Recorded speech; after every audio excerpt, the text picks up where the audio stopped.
8 days from now, we go straight to hell. Unless you found some way to stop it.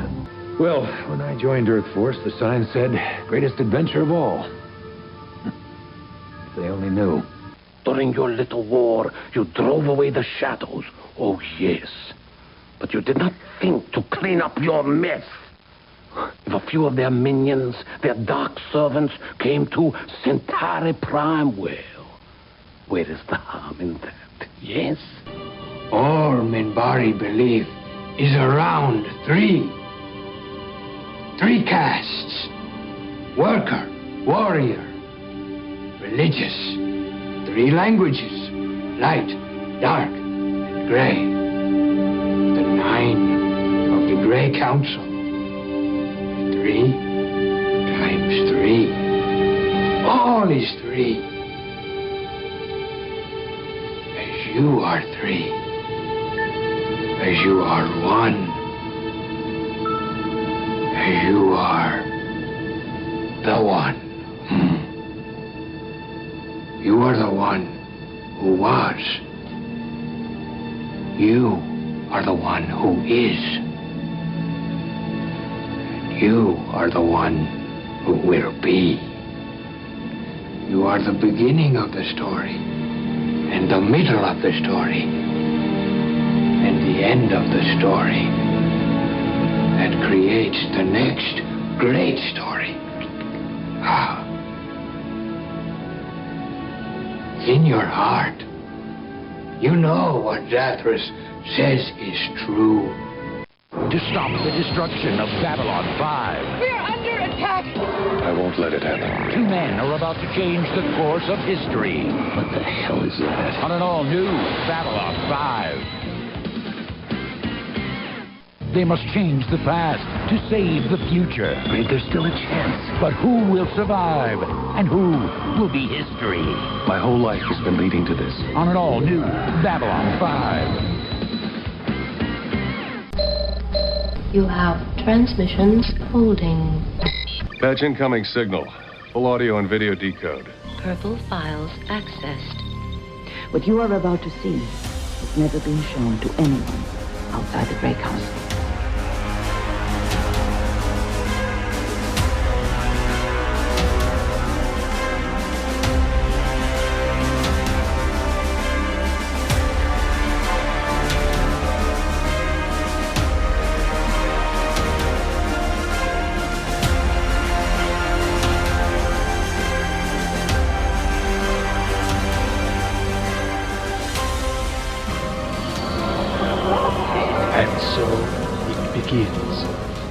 Hello, everyone out there in podcast land. Welcome to Gray 17, a Babylon 5 podcast, a part of the Front Row Network and NPR Illinois Community Voices. We are here to discuss with either newbies who are watching Babylon 5 for the first time or old bees, first ones, whatever you want to call us, who have watched it way too many times. And I guarantee you, we've watched this episode more than most. We are here today to talk about War Without End, Parts 1 and Part 2.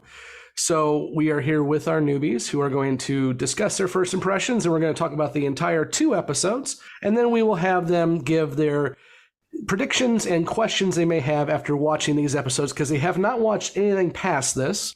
And then we'll kick them out the airlock and we'll talk any kind of spoilers, and I can guarantee there's going to be a few spoiler discussions for this episode. And I'm saying all this because I'm going to guess we usually get some new listeners here to these episodes that are relatively pivotal. So I'm going to guess some of you are new. So welcome, and please don't run away too quickly. We'll see what happens. I'm Scott, and with me is Blake, Justin, Mike, Emily, Kevin, Jessi, And Nicole. And before we get started, just a reminder to click all the buttons you see except for that down arrow. Make sure that you hit subscribe, because only about 50% of you do subscribe. So please do that for us. And if you can, join us on social media. We are on Twitter. I refuse to say the other word. It's Twitter.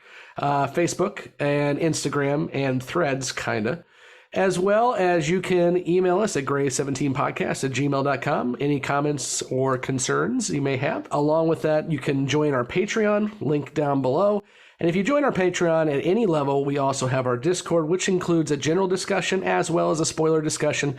And that spoiler discussion's been going pretty hard for the past few weeks. So if you want to join in on that, you can join us over there. And again, a special thanks to our Gray Council members. Those are our producers listed down below. Finally, what really helps our show grow is to give us a review on Apple. So I'm going to read our newest review, which is a 5-star. Thank you very much. And that comes from the Zocalo Merchant. The Zocalo Merchant says, great podcast about a great show. Fans of Babylon 5 will enjoy this unique perspective with new watchers and second season fans of the show. Don't miss an episode. Kevin, I believe you have a synopsis for us. Yeah.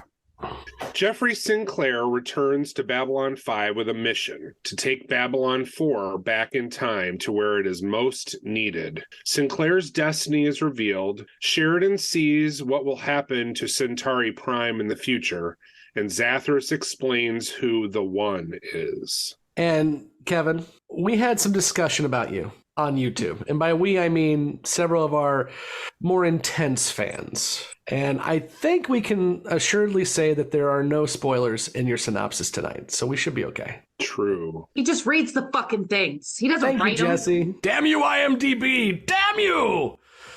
Okay, well, now let's get into first impressions from our newbies. And let's go to Jessi first. First impressions on War Without End. Honestly, I had no fucking idea what was going on the entire 2 shows. I tried, and I was like, maybe I just don't have the brain capacity for this show. Like, I don't remember any of this shit. But as I watched, it got a little bit more clear as mud at this point. I still don't know half of what was going on, but a lot of it makes sense going back to the what was it, Babylon Squared. So a lot of it, it was a great 2 episodes. Don't cuss at me, people. I'm fucking struggling here. Now, Jessi, after Babylon Squared, you had some pretty strong thoughts on time travel. I still dislike it just as much today as I did back then. You were even sent a book on this subject to help you get ready for this episode. Clearly, I missed the assignment and forgot to read the book that I got for Christmas. So. There wasn't even any talk of gigawatts. Come on. All right. Is it a flux capacitor? That's the only thing I know about time travel. We're moving on. I'm about ready to say, do you really think she was going to get the gigawatts reference? No. Even though she did just reference Back to the Future. She did. I got it. Okay, let's go to Nicole next. First impressions. Wow, this episode was wild. First of all, I texted Scott immediately when I finished watching it. And I was like, why am I sitting here sobbing over Babylon 5 right now? I literally was in tears at the end of the episode. And a couple times throughout, I teared up.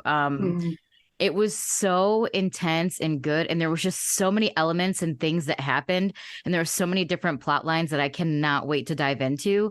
But overall, it was so good. When Big Daddy Sinclair came on, I screeched like... Yeah, you did. I howled. I was like, oh my God. I was so excited to see him. But I knew it would probably be the last time we see him. And it made me sad. But it was just such a eye-opening, crazy episode. And the first time I watched it, I was taking notes very furiously. Like, I have 4 pages of notes. And then I went back and I watched it again because I felt like I missed a couple things. And maybe there was some things I didn't see. Like, the first time I watched it, I didn't see that Delenn got a letter too. I completely missed that, So little things like that I missed. So when I went back and watched it the second time, I was like, God damn, it's even more intense now that I really was able to focus on the episode and not my notes. But it was so good. It tied up a lot of questions, kind of gave us an idea of what's coming, especially with the whole flash forward with Sheridan in the future. And, there was a lot of plot points I was happy about, like, for example, when they were in the cell with Delenn and Sheridan, just little things like, when Sheridan and Delenn were holding hands and Sinclair smiled, just so many things. So I'm going to stop with my first impressions because I'm going to get carried away. But I will say this episode blew me away. It made me cry, and it really showed what a damn good writer JMS is. Emily. So it's a good thing you let us watch this as one episode, because if I had to watch this, like the first part, and then record and watch the second part, I would have said, fuck you, I'm done. I would have been like, nope, I'm watching the whole damn thing. Screw you guys, I'm out. Yeah, so there was a lot going on, and I really do not like time traveling episodes like this.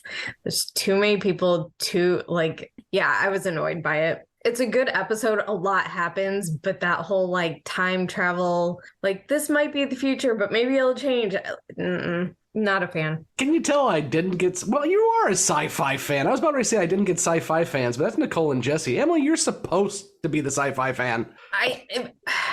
The only time hopping thing I like is when DS9 goes back to TOS and there's tribbles.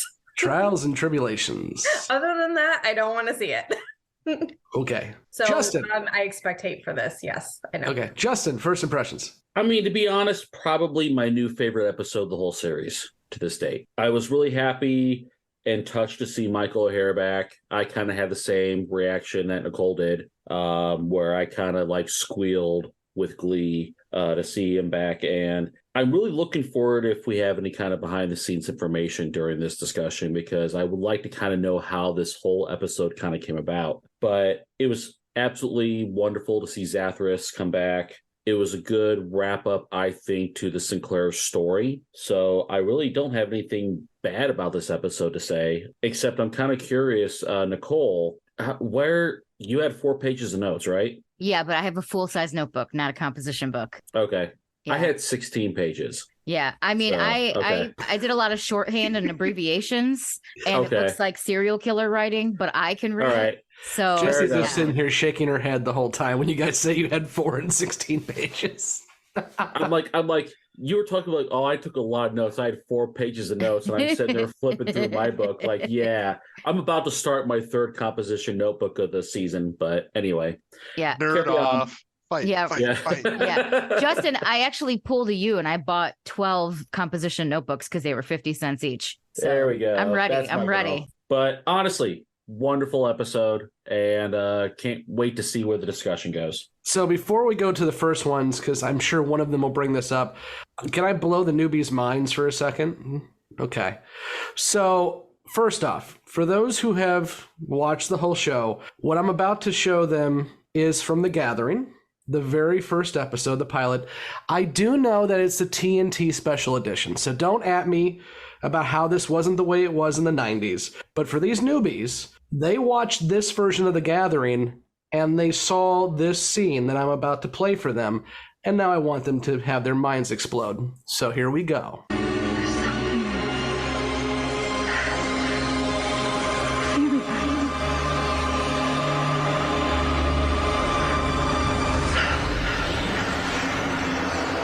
Ambassador Tosh?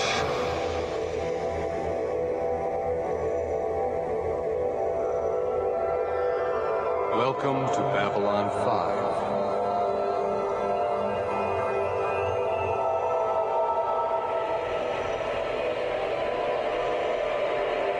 Until Valen. Oh, What? shit. Are you fucking kidding me? No fucking way. Are you fucking kidding? It is in the pilot that you watched. Son of a bitch face. Wow. I feel like I just got duped, okay? Right. So again, this was not how the pilot was aired in the 90s. That scene was inserted. Actually, the scene wasn't even inserted. That ADR from Kosh was inserted after this episode aired for the TNT pilot that was put out before season 5. Okay? So if you'd watched this in the 90s, that wouldn't have happened. But all of you watched this version. So you all knew that Sinclair was Valen from the first episode. God, stop. I never caught that ever. I also started a lot of the Beyond the Rims with your spoilers start now, and I would say Sinclair's Valen just to start the Beyond the Rims. But I'm just watching the anger build in Jessi right now, and it's fucking fantastic.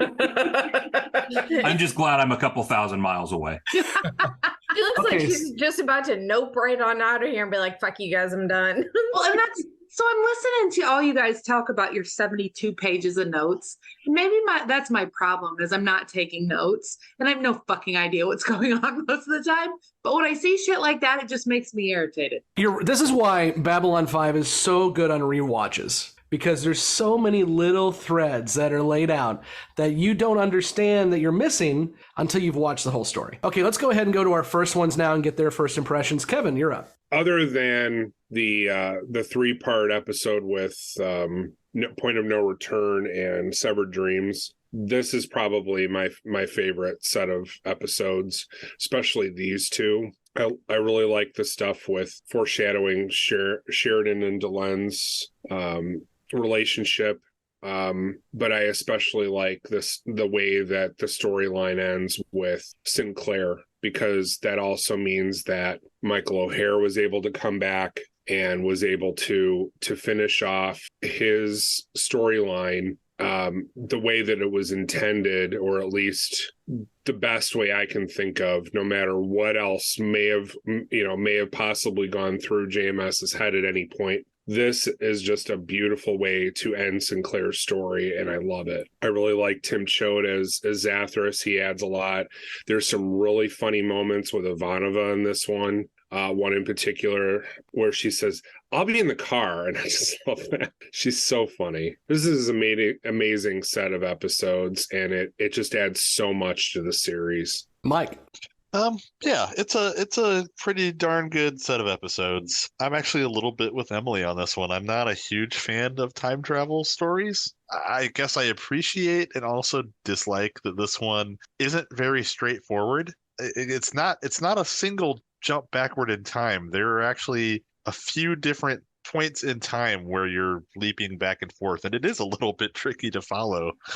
Yeah, I mean, overall, the thing I do really appreciate about this episode is definitely not the acting in certain scenes, but I do enjoy seeing Zathras back. I do enjoy closure to Sinclair's story. So I'll save my remarks for other scenes as we get there. But Blake. So this is probably one of my favorite episodes of the series by far. I mean, combined together, especially when you go back and look at Babylon Squared. And now you get into some of the stories that JMS's story has shifted over the years, but parts of this story were scripted out, other parts weren't. But the idea of giving closure to Michael O'Hare's character. Now, at the time, JMS said, oh yeah, when I did Babylon Squared, this was the plan. This is what everything was. And, later on, he's kind of said, I told Michael O'Hare if he ever got better, he could come back and we would end his character properly. But there was no guarantee that was going to happen. JMS couldn't say that at the time, though.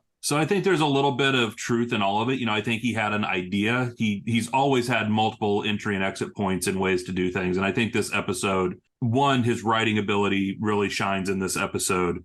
And I think you see an improvement. I mean, you look at the writing around Babylon Squared and you look at the writing to here, I think you see an improvement in him as a writer and in this story, but just the closure it brings for O'Hare and that promise that he made, one, to keep quiet and not share about Michael O'Hare's health, for one, but two, to keep his promise to bring him back for the ending him and his character deserved within the show. Yeah, and I think just a reminder, at this point, I'm pretty sure the newbies know all this, but in case somebody's joining us for the first time for some reason, during season 1, specifically at the tail end of season 1, it was becoming very clear that Michael O'Hare's mental health was not to a place where he could lead a TV show.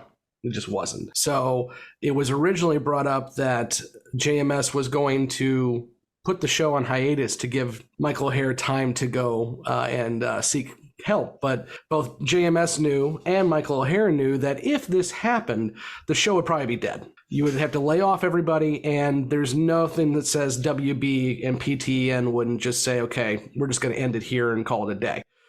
So O'Hare flat out said, no, let me get to the end of the season, and then you can make a call about season 2, but let me get to the end of the season because I don't want all these people to lose their jobs because of me. To Blake's point, we got to the end of the season and we had to lose Michael O'Hare. But for me personally, this is the best way to end the Sinclair character. Sure, yeah, we may be spoiling things down the road, but it's fairly clear the Sinclair character's arc has come to an end. with this episode. And I don't know what Emily and Mike are smoking, but the time travel is fucking amazing. The fact that you can watch, and I dare you to watch Babylon Squared ever again without immediately jumping to War Without End Parts 1 and Part 2. I have said that I don't watch ahead. I watched ahead after Babylon Squared because I could not finish Babylon Squared a year ago and not watch War Without End, because aside from a few inconsistencies, which I'm sure we'll talk about, it wraps together so well. And it is amazing that was able to be done 2 years out between the two parts. And to Blake's point, JMS didn't even know if he was going to have Michael O'Hare on hand until Michael came back and said, I'm healthy enough to do this. And oh, by the way, JMS did say after the 2 episodes were being filmed, it was clear that O'Hare was getting tired and fatigued. And so we're lucky we got this. We are lucky we got this. So, like, do we almost treat this as like a 3-parter? I do. Circumstances, yeah. 100% I do. I think you can watch all 3 of these and it makes sense up to a point. There's a few inconsistencies, but there's a reason why they're inconsistent, and I'm not going to throw them out now because I'm sure some of you will bring some of them up, and if you don't, then I will. I really do look at this as a 3-part episode. All right, we're going to go ahead and dive into the discussion. I have no idea where this is going to go, so let's just let it go. Nicole, what do you got?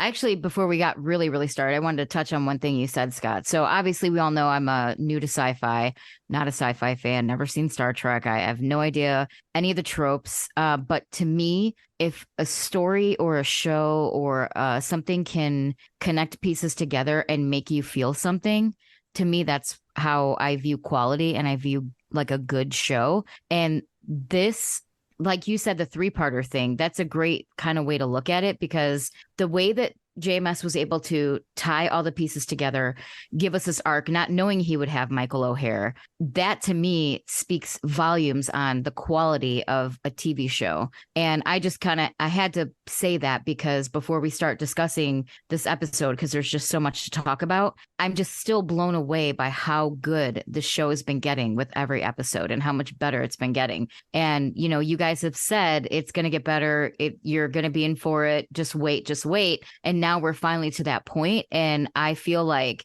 maybe a convert to sci-fi. I still don't know about the time travel stuff. It's still kind of weird. I don't mind it. I don't hate it. But I got to say, after watching this and after we finally complete this down the road, I might have to watch another sci-fi show now. You guys might have converted me.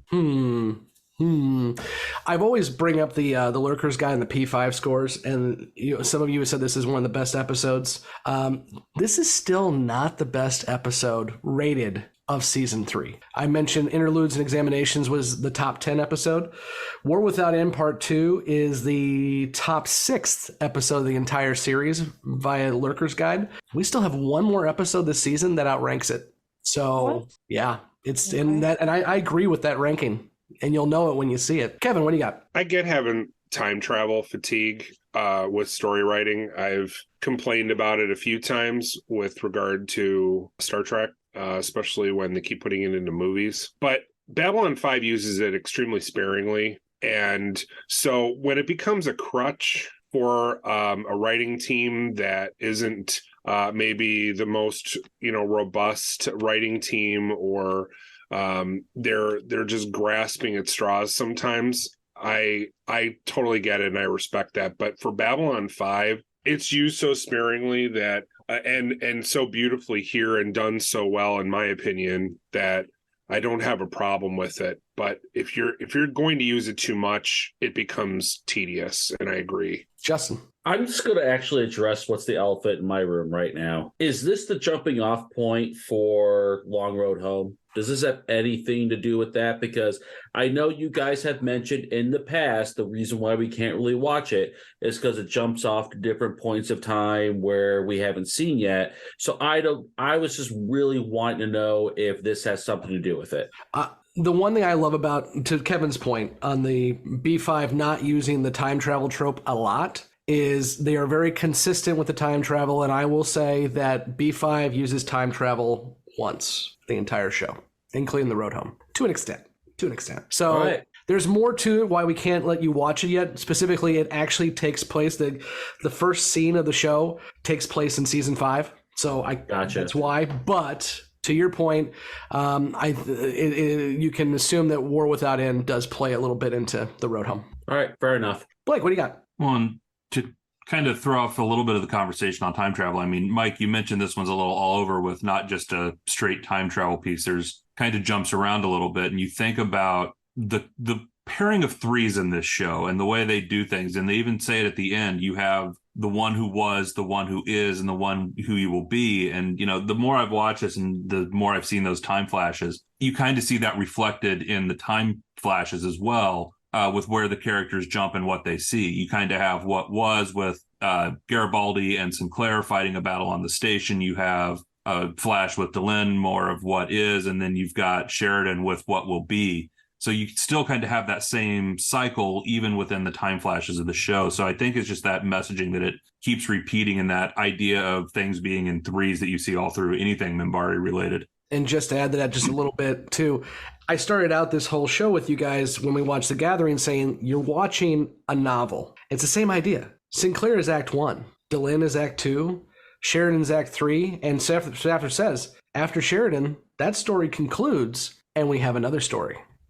Nicole. So since there's so many storylines and plot lines in this, I'm going to just bring up one small one that is kind of major, but also very small compared to the other storylines, and the Londo aspect.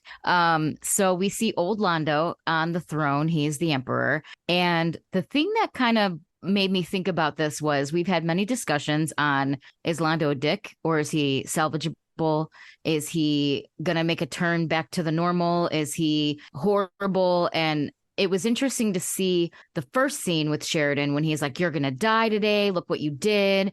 And then the second scene with him and Delenn, where he was basically like, go now while you can. And then he asks Jakar to kill him, essentially. And it gave me a little bit of hope that maybe Londo is still in there somewhere, just a little bit. Obviously, we can't excuse the shit that he's done, but also, did he get taken? I guess this might be a question, but it seems to me that he's been taken over or possessed by a shadow creature, kind of like how Morden has them chirping in his ear. Maybe that, because he said, it's sleeping.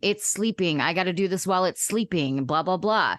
What the fuck possessed Londo? And obviously, something is making him act one way, but he's still in there somewhere. So I'm hopeful that maybe a little bit he'll come around, but I guess not if he's going to get possessed by something. So but yeah, it kind of made me think of our many Londo discussions at that moment, because he had a moment of clarity where he was like, you guys need to go now while you can, you know. So yeah, I'm interested to see where that's going to go. And then Veer picking up the thing at the end. So now we know Londo will be the emperor first and then Veer to follow, because Londo's dead and Veer picks it up. So I'm assuming Veer will be the next person in line. That it was a very small portion. I figured we could get that out of the way before we get into the heavy stuff, but I thought it was significant enough to bring up. We all have our keepers, Nicole. We all have our keepers. I want to point out that we watched Jakar and Londo kill each other, and that was a lighter part of the episode for Nicole. Yeah. Well, I mean, it was, considering, you know, like, we saw that coming, though. We knew that was going to happen by all the flashbacks that we had. You saw it in Midnight on the Firing Line, right? Episode 2. Yeah. Emily. Well, since you brought up Londo, I did find the Londo aspect of this really interesting.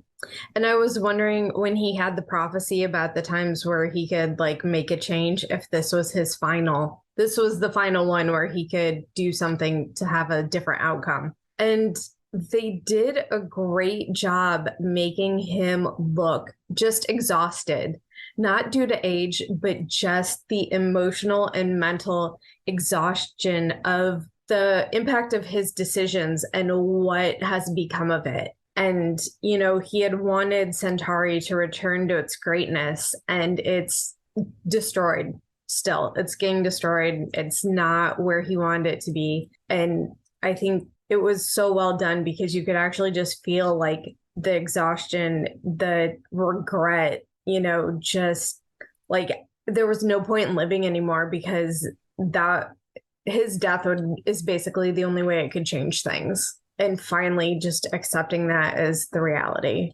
So I did think that part was amazingly well done. Justin. But in terms of like what is taking over Londo, the first time I watched it, I thought it was one of those symbiote creatures that we've seen before. That possibly he got taken over by one of them, and that's what he had to like drink a whole ton of alcohol and get himself shit faced in order to make that thing pass out, so that he could talk to Sheridan and Delenn. Are you talking the ones from Exogenesis? Yes. Okay. Yes, those symbiotes. Gotcha. But then the second time I watched it, it almost looks like at some point there's something attached to like his shoulder. So then when the thing starts to wake up and like you see its eye open, and then that's when Jakar and Londo kind of fight it out to the death. But it was I really don't know what it is. I almost feel like it's something that we've never seen before. I could be wrong, but I don't think it's one of those symbiotes from Exogenesis. I think because it's like a creature like attached to his outside. So I don't know. When this episode first aired, some people were, annoyed, saying, you just showed me the end of those two characters. So you say you still have 2 more years of this show, but I know how it ends. And as you're showing right now, you really don't know how it ends. You know what the destination is. You have no idea what the journey is. So it's going to be a fun experience for you all. And is that even the final destination? That's just one alternate reality out of many that we could end up encountering. Well, we do know for a fact that one timeline does go away after this episode, because Garibaldi said the attack on Babylon 5 happens 8 days from this episode, and that is if B4 does not go back in time. So B4 goes back in time, and therefore we assume next week we'll have an episode that doesn't have the shadows attacking. So you're right, the timelines could change. Nicole. Well, we might as well start talking about Sinclair because I'm itching to.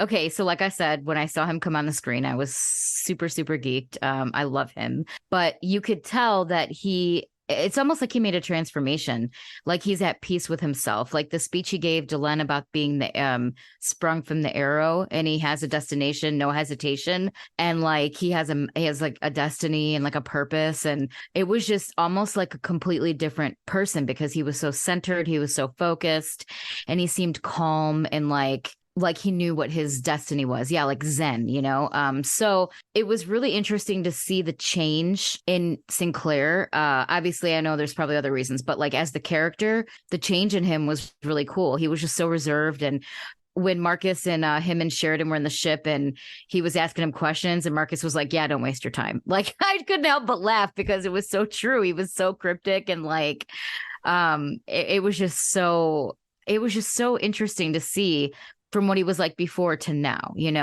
it was almost like a different person, but in a good way.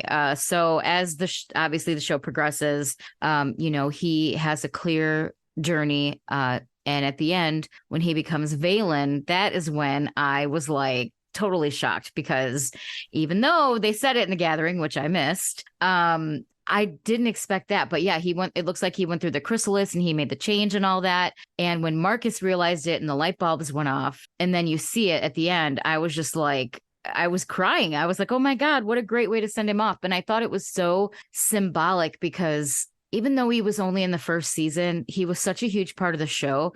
It almost kind of made him like one of the heroes of the series, I think, and maybe that's a big gesture or a big saying, but to me, the fact that he is actually Valen, he's the people that the Minbari praise and that they see, and like he's their god essentially. Like it was so full circle to me in so many ways, and like I just thought it was such a great, respectful way to end it. Obviously he had his issues and he couldn't continue, but I just really, really loved it, and I just couldn't I didn't know what to expect. And I had hints that we wouldn't see him again, but I thought he was going to die. I thought maybe he would sacrifice himself to save everyone.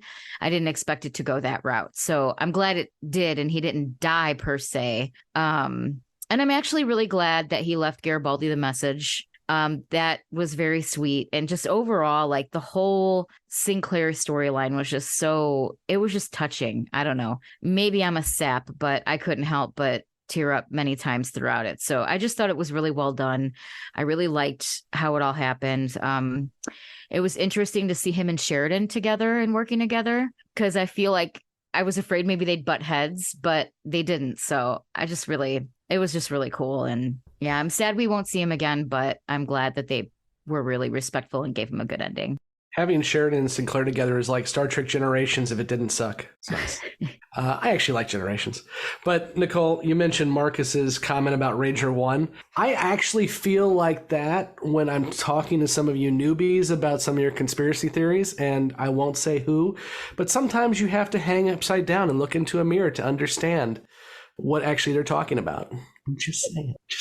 Justin, what do you have? I feel attacked by that comment right there. I feel personally attacked. But anyway, Nicole, I agree with most of what you're saying with that, but he wasn't as zen about it at the beginning of the episode. Like when they bring him in the box and he has no idea what's going on at this point, and then all of a sudden he sees that there's a letter, he reads a letter, and then after the opening credits, when they go back to him, he's sitting there and he's looking like he's in a pretty bad freaking mood. Yeah. So that to me, like, he had to grow over the episode to finally come into and to accept what his fate was going to be, because it didn't really look like he was very excited about it at the beginning. That's why I think that scene between, it's like a really quick scene between Delenn and him is so important, because Delenn got a letter, but she does not know that Sinclair got a letter. And Sinclair just turns to her and speaks in Minbari, I know what's coming. I know. And you can watch her heart break. Yes, she knows in that scene. Or he knows. Yeah. But also, it takes a weight off her shoulders. Yeah. Because now she is not the only one who knows the future. He knows too. So she doesn't have to lie to her friend. Right. Mike. Yeah, I mean, I think as much as I have said, I don't typically dig these kind of time travel stories. The thing I do really love about this is the journey that Sinclair goes on through this episode, and then ultimately that there's kind of this twist where you expect that he's going to die, and everyone for 2 episodes. The expectation is that he's going to make the ultimate sacrifice, and then in a way he does. It's really interesting to me, like, that you guys all picked up on the fact that he wasn't super comfortable with the whole thing, and I would submit that maybe it isn't until, well, how could you be comfortable with finding out you're going to be like the bone daddy for an entire race of people, right? Like, but he goes through his journey, he comes to B5, they pull off what is essentially a heist. and during this time now he's met an entirely different Delenn. He's met Sinclair to Sheridan for the first time. He's seen them together. He understands now that maybe the future is in good hands, and it gives him confidence to do what he needs to go and do. And on that note, I will also add, you've heard of Elf on a Shelf, but have you heard of No Hair on a Jeff Sinclair? Jesus Christ. I never get those. That made me snort. That made me snort. Literally the only note I wrote down. I'm curious, and I know a couple people have their hands up too, but I'm curious. You guys are saying that Sinclair kind of became more comfortable throughout the episode. I'd love to hear from some of you as we go along when you think that happened. It's probably a transition, but when do you think he actually became okay with his destiny? Because Zathras told him back in Babylon Squared, and we also saw the flashbacks with the Soul Hunter and with Neroon. So I'd be interested to see where that happened. But let's go to Emily now. So it was interesting that I wasn't really shocked that Sinclair showed up. They revealed it Sinclair, and I'm like, oh, cool, he's back. And then it took a minute. I'm like, wait, he's actually back.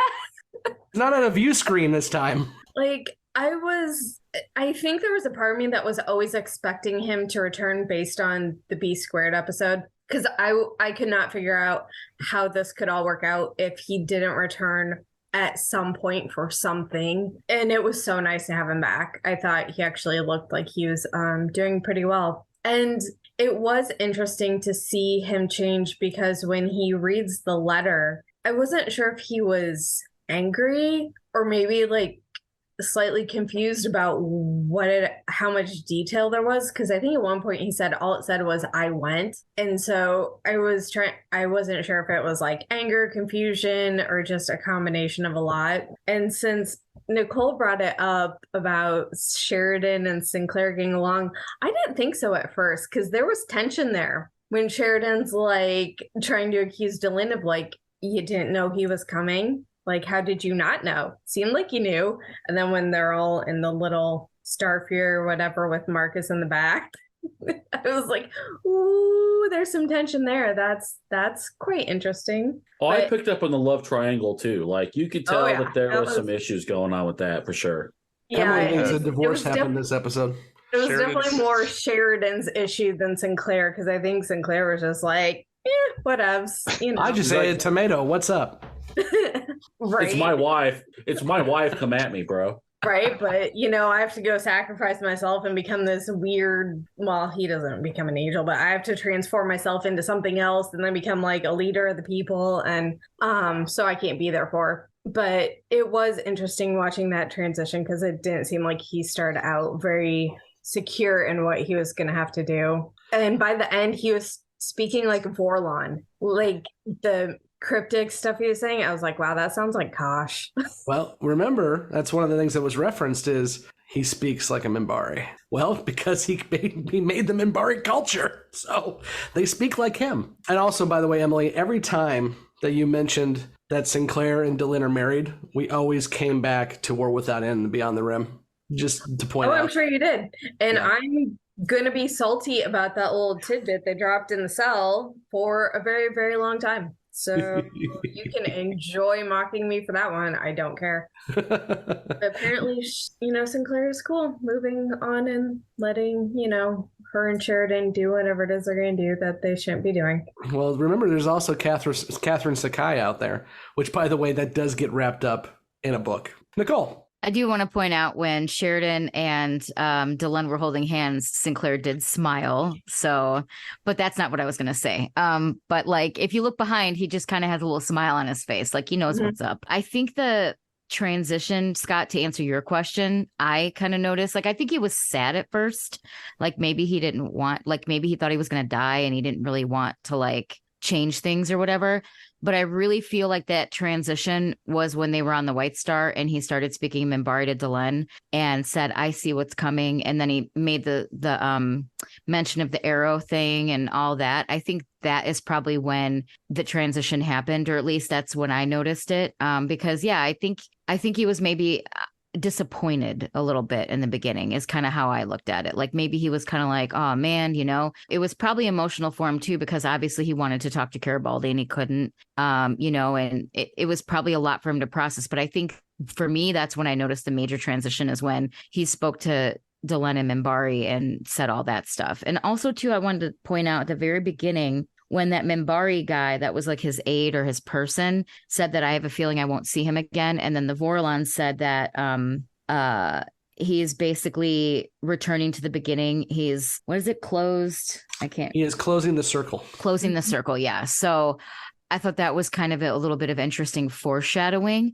And I didn't know what that meant until obviously the end of the episode. And then I was like, oh, the Vorlon was onto something. Nicole, I'm very disappointed in you, by the way. Why? You are our shipper in chief, and we have been going for almost an hour. Oh, I was waiting till we talked about Sheridan to get to it. Don't worry. I was about ready to say you have not brought up Delenn and Sheridan's first kiss. Now, it's not Delenn's first kiss. Yeah. But it is Sheridan's first Well, kiss. I was going to wait until we switched over to talking about Sheridan. Okay. That's a whole nother, trust me, that was first on my list. Okay, I was just I have a whole lot of stuff to say about that. Like, Nicole, you haven't brought up the kiss yet. I was just being polite and going in order. Real quick, one thing, and I'll go to Justin, is that's one of the other reasons why we talked about time travel already. But one of my complaints about time travel usually, and I'll complain about Doctor Who, I'll complain about Star Trek on this and a few other shows, consistency. Usually when you have time travel in a TV show, it's not consistent. One time it's a bootstrap paradox. One time it's a closed loop. One time it's multiple dimensions and so forth and so on. With this one, from Babylon Squared to War Without End, it is a circle. Everything that was supposed to happen happens. They don't change time, not one bit. This is how it was supposed to happen. Sinclair mentions it at the end on the Bridge of the White Star. I'm the one to go back because I did, and I always will. It's a closed loop. Justin. Just all is happened as it's supposed to, man. So one, Sinclair wears that weird ass smile the entire episode. He does. He's got a weird ass, like, kind of shit-eating grin on his face the entire damn episode. And it's not just according to like any particular thing. One thing I kind of wanted to bring up is we finally get to know what you're about to see has never been revealed outside of the Grey Council. How many damn episodes have we one of heard our about fans, that? one of our fans who is watching along for the first time as well. Yeah. Okay, Shannon, you guys know her. She's been on our live. Shannon, yeah. She texted me with a screenshot with the closed caption, and she said, "I finally know where it comes from." Oh my God, that's what I said. Like during my reaction video, I'm like, finally, we get an answer on where that is. Hi, Shannon. Yeah, hi Shannon. Thank you for sticking with this crazy batshit show. But I'm just scuttling the rest of what I was going to say. I want to hear more about Nicole shipping. Oh, well, let's get into it then. Let's talk about Sheridan, baby. All right. Everyone cool with that? Emily's not, but everyone else is. Okay. Oh, I am not. No. So, all right. Obviously, when his little thing gets... Oh, by the way, is it just me or did it look like that his little honing device or whatever got attacked specifically? Like it shot at that thing? How did that fucking happen? Like, where did that come from? Yeah, the little blue, like, energy, like flew around and went straight for him. Right. Yeah. It went straight for his thing. So was that meant to happen? It went straight for his thing. Yeah. Well, you know what I meant. It went straight for the bone, Daddy. It was by his crotch. So I had a science teacher once who was doing the experiment with the big Van de Graaff generator, and it went straight for his thing. He got nutted. He got nutted by the Van de Graaff. Which one was this, and do I know him? You do. God. That's what I was going to say is like some mystical energy source released by some kind of fusion bomb kind of completely nutted Sheridan. Yeah. If you're a Quantum Leap fan, which if you're not, you should be. Speaking of sci-fi shows Nicole needs to watch, both, by the way, I like the new one. They kind of start talking about time as kind of God, and you can kind of read into as you will. If time is set and it is a closed loop, then it has to happen this way every single time. So Sheridan has to get hit. Yeah. So maybe that's it.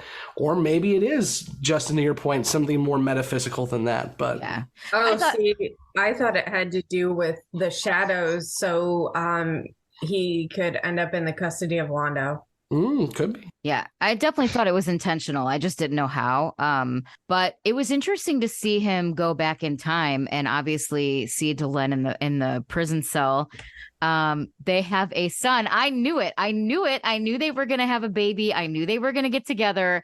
I called it a while back, so that makes me happy. I want to see this David. Is he human? Is he Minbari? Is he both? What does he look like? Does he have a bone head? Does he have hair?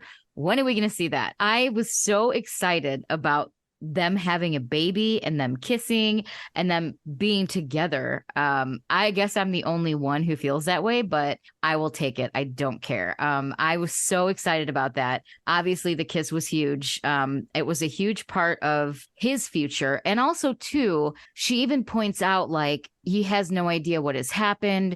She still sees innocence in his eyes. Like, the cost is high. So what the fuck happened in those 17 years? Like, I want to know that because, man, the way she was talking was crazy. So I'm glad that their kid was safe. And I'm glad that they have one. I am fully on board now. The ship has sailed. I'm so ready. I'm so excited. We've kind of circled back to the flash forward scene with Londo and Sheridan and Delenn. Anyone else have anything they want to add about that one before we let that one go? Nicole. I did have a thought too. When Sinclair and Garibaldi traveled the first time and that other guy traveled and died of old age, did Sheridan... Is it just me, or was it the lighting in the cell where Sheridan had gray hair? Well, so JMS answered that. So when you flash forward, you're actually, and he said leaping, quantum leap, you're leaping into yourself. So Sheridan's consciousness was in old Sheridan. Got it. Okay. And we do find out that this is 17 years into the future. So this is 2277. I didn't even pick that up. Yeah, so he's got gray hair, and he actually his clothes changed too. Right, and he looked older, but when he came back, he was normal. So I didn't know if he aged or if it was just the lighting. But that makes a lot of sense. Well, there's a certain animated movie that may bring that up again too when you guys get to it. Wah. Scott, to answer your question about the Catherine Sakai character. It's book 9, To Dream in the City of Sorrows, which was released on my birthday in 1997. So this is not a spoiler because it doesn't come up in the show, so I'll just say it for those who are maybe interested. So in that book that Kevin just mentioned, Catherine Sakai, who is Sinclair's girlfriend / one day will be married person, right. she actually does go back in time to be with Valen. She becomes a ranger, and then she gets sent on a mission, and I won't go into anything else, but she ends up back with Sinclair / Valen in the past. Which, and I know, and this kind of answers another thing, which you guys haven't brought up yet, but I know Lanier brings it up, so maybe that's why you haven't brought it up. This answers another question for us. Not only who Valen is, but why do human and Minbari souls start mingling? And it's because Valen is human. And we'll go one step further because, again, now we can kind of answer this question for you because I know you guys asked it a year ago. Remember the Triluminary when they held it up to Sinclair and it glowed? The Triluminary looks for Minbari souls. But really what the Triluminary does is it looks for Valen type souls and Valen's ancestor progenitor. So remember, it glows for Delenn too. So here's another thing for Emily to get pissed about. Delenn is a descendant of Valen because the Triluminary is for her too. You know what? I'm just gonna quit. So my own grandpa. I'm done. You watch the rest of the series. Valen is Sinclair. When you rewatch, enjoy this because it is true. Sinclair is Delenn's great grandfather. Wow. Enjoy. So that means probably Catherine Sakai is her mom, our grandmother. Right. Yeah. So she was always part human to begin with. Claire and Catherine actually end up together. In the books, they do. And by the way, all those books are quote unquote canon. JMS didn't write them, but and actually that one's written by his wife, if I remember right. Catherine Drennan.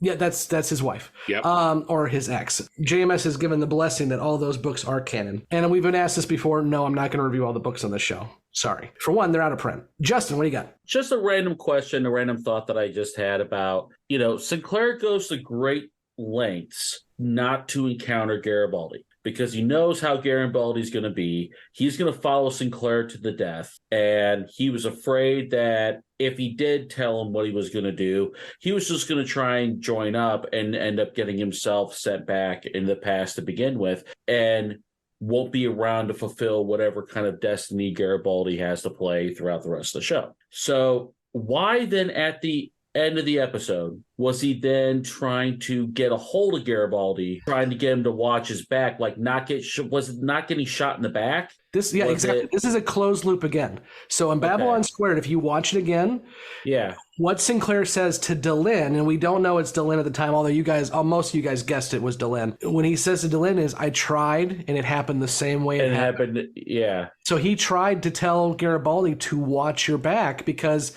in 4 episodes, he's going to get shot. He gets shot. Okay, I kind of thought that was what it was, but it was the other like, thing too, why did he go through all of this? Because one of my major questions, and I guess I'll kind of drop this a little bit early, is what's Garibaldi's reaction going to be knowing that kind of Sinclair came in? Is he going to get really shitty towards everybody else for not telling him that Sinclair was around? Well, and remember, Sinclair had a reason. We were only 2 years from Babylon Squared, but the reason why Sinclair looks so old in both Babylon Squared and this, one, it was a fake out to make you think he was a lot older in Babylon Squared. But two, if Garibaldi came with him, Garibaldi would have died too. Right. And I sort of wonder too, before Nicole jumps in there, is if this wasn't it played in the story, and not to delve too much into the behind the scenes on this particular aspect, because both actors are not with us, but these are 2 actors that did not particularly get along or care for each other well either.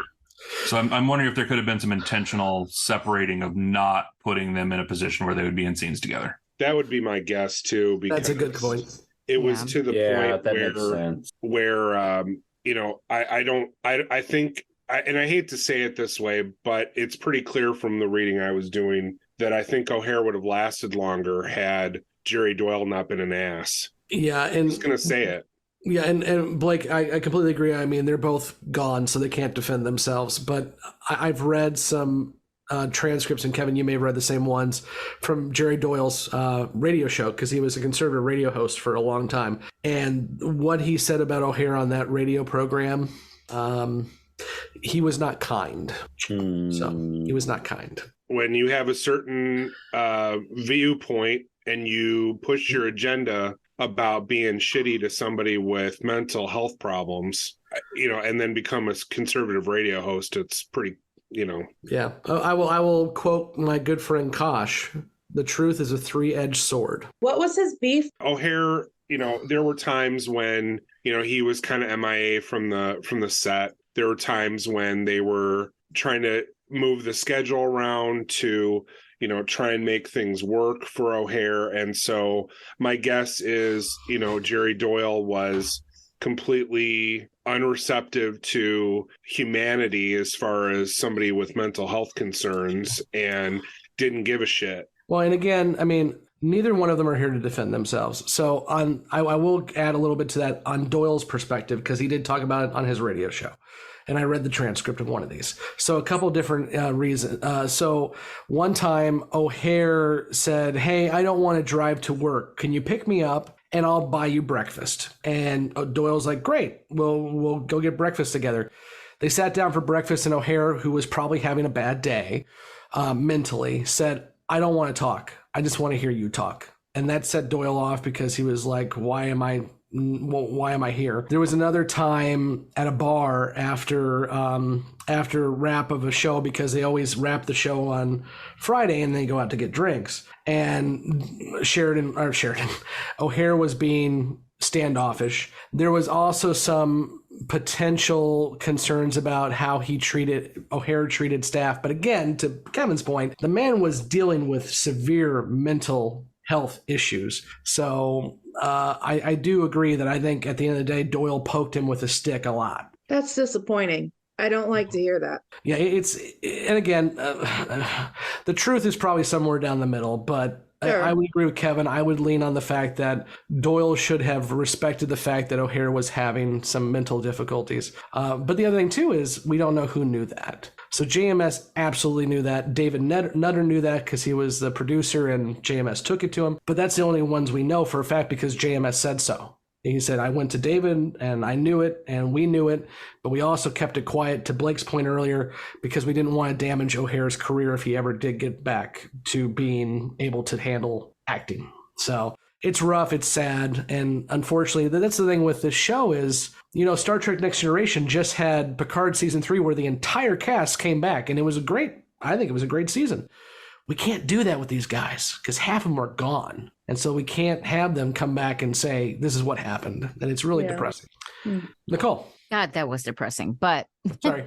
That's okay. I did want to say one thing onto what Justin was saying about how is Garibaldi going to be shitty. He did get a message from Sinclair, and I'm sure he explained everything in the message. Also, he told Sheridan why he didn't want to see Garibaldi, and I'm sure Sheridan will tell him as well. So I don't think it'll be a problem. Hopefully not, but he did leave him that message, and we only saw part of it. We don't really know what exactly was said in the message fully. I hope you got a kick out of the passwords, by the way. He actually said one of the passwords was fasten and zip. Yes. Yep. Sinclair did explain everything to him in the message, and Sinclair did explain everything to Sheridan. It doesn't mean Garibaldi's going to be happy about it. That's all I was saying. So I'm kind of curious if there's still kind of a weird thing that happens. Mike. I just want to lighten the mood and leave you all with this Sinclair discussion with an intergalactic mystery to dwell on for a moment. When Delenn uses the chrysalis device, she grows hair but keeps her bone. Now Sinclair uses the chrysalis device and grows a bone but has no hair. So the question is, did he lose his hair or is he shaving his head? These are the hard-hitting questions and commentary you can expect from Gray 17. Buttholes. Contact Scott at Gray 17 Podcast with your thoughts. I thought you were going to go a little bit farther and said, did he grow hair elsewhere? But whatever. I don't know. I mean, we haven't talked about the fact that this whole Valen thing is really a bamboozle on the poor Minbari people that the Vorlons are in on. Which he's not L. Ron Hubbard. Come on. I do have some questions about how the Vorlons. To our Scientologist friends, hi. Xenu says hello. I want to know how the Vorlons just happened to rock up on B4 before the Minbari get there and they form a story with Sinclair / Valen about how they're going to trick the Minbari people into accepting this bizarre human space station, because they straight up said that if he was human, they would have told him to go F himself and they would not have used P4. So they had a plan. I just referenced Picard season 3, and I'll do it again. There's a scene in one of the episodes where the captain of the ship tells Riker, Picard, and 709, I'm going to walk out and so you guys can get your shit story together. I'm just thinking the same thing. Like Zathras and Sinclair sit down with the Vorlons. Okay, here's our story. I guess that's honestly, Zathras is the mastermind. You're absolutely right. It's the only explanation. I legit wrote down in my notes, who the fuck are these guys? Yeah, so Zathras is like, all right, listen up. He's gonna go shave his head. You two pop them suits. A couple of grunts that drew the short straw are gonna come aboard in a minute and find you in this corridor. I'm watching the gears spin in Justin's head right now. Yeah, that's the burning smell you're getting right now. Is kind of trying to process all this. I do want to throw out one more thing, because this is another answer that you guys haven't brought up yet, and that is when you do a rewatch now. Remember this when you rewatch. The Vorlons know everything that's going to happen until this point because Sinclair would have told them. Because to your point, how do they get the Vorlons to help him? He comes back in time and says, here's what's going to happen, and I need your help to defeat the Shadows in 1,000 years from now. So you can extrapolate that. Kosh and the Vorlons know exactly what's going to happen up until now. Right now. Mm-hmm. So I have a question about that then. So last episode, when Kosh got Kosh, when he seemed really afraid of going after the Shadows, did he not know then that he was going to die? You think he did? Some of that question, because this came up in the discussion on the Usenets about that episode, is if you think back to the episode Passing Through Gethsemane, I believe is the one, and Brother Edward sits there and talks about he often wondered, would he have the ability to go knowing he would die? And they extrapolated that to the episode with Kosh did Kosh have that reluctance? He knew what was going to happen. He knew where things would go. That doesn't mean he wasn't reluctant or afraid of it. And you can also you can go a little farther and say, we don't know if Sinclair interacted with Kosh or interacted with anybody when he obviously didn't interact with Kosh because Kosh is dead. But we don't know if he interacted with anybody else in the station to even find out that Kosh was dead. Because remember, we were told they weren't going to tell anybody that they were dead, that he was dead. So Sinclair may not know Kosh is dead. Okay, But I guess that just plays to the overall, theme of this season is people having the courage to face their fates. Yeah, well, and to a certain degree, yeah. Because let's assume for a minute that Sinclair does not know that Kosh has died. Mm-hmm. So Sinclair is going to go back in time and tell the Vorlons, and we know Kosh is alive at that point, that this is what's going to happen up to this point. So that's another thing too. Kosh says, I've grown accustomed to living a long life. Everything he knows ends when Sinclair takes the jump back. Everything else is gray. He doesn't know what happens next. So he has lived 1,000 years knowing that this is going to happen, this is going to happen, this is going to happen. Now he's facing the great unknown like everybody else. And so it scares the shit out of him. Rightfully so, yeah. That makes sense. So that just goes back to, again, I love rewatching the show when you know the beats because it gives you a whole new dynamic. Kosh doesn't know the future for the first time in 1,000 years. He doesn't know what's going to happen. Nicole, what do you got? This is unrelated to anything, but damn, at the very beginning, Minbar looked cool as shit. It looked really cool. Like it was very neon, very 90s looking, very beautiful. If I was going to go anywhere, I would want to go there because it was even cooler than that Centauri Prime castle at the very beginning of that. So yeah, Minbar looked cool as shit. I just had to point that out. You know, that's a good point too, Nicole. We used to, in season 2, we really hyped on the fact that they got really good at the visual effects compared to season 1. I mean, this episode alone opens up and you've got a fleet of ships around B5. They're continuing to up their game with the visual effects and everything is CGI except for like some matte paintings. Then what in the hell happened in that scene where Sheridan's time doohickey got damaged? Because that looked like crap. Well, I will say the other thing that looks like crap nowadays, especially on an HD screen, is the very first scene with Sinclair and Rafan.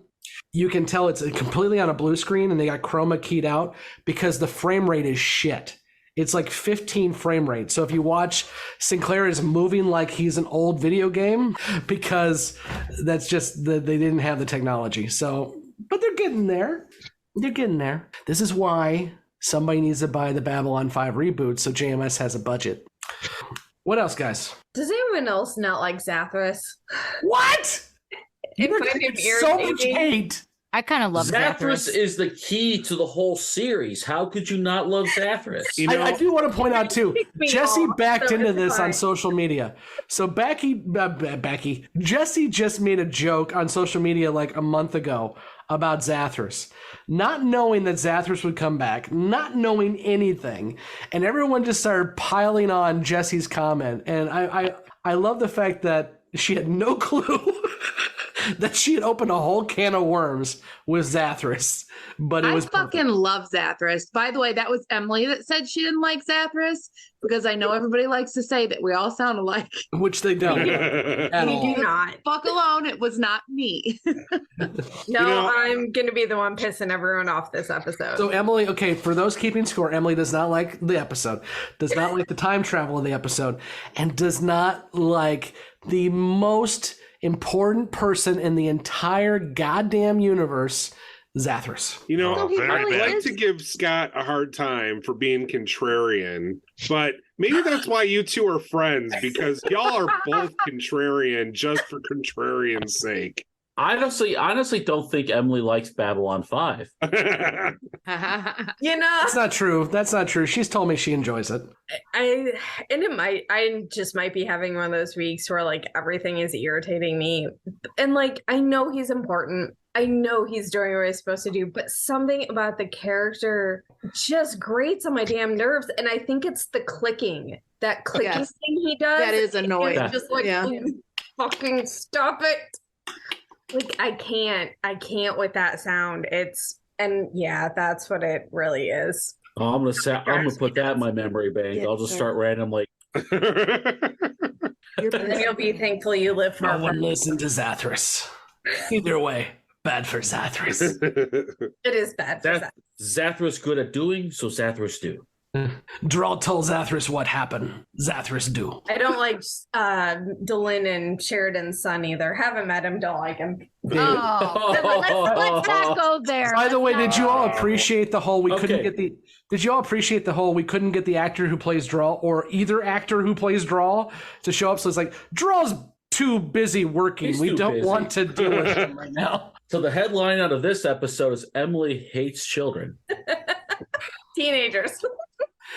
Mike, what do you have? God damn it, you just ruined me here.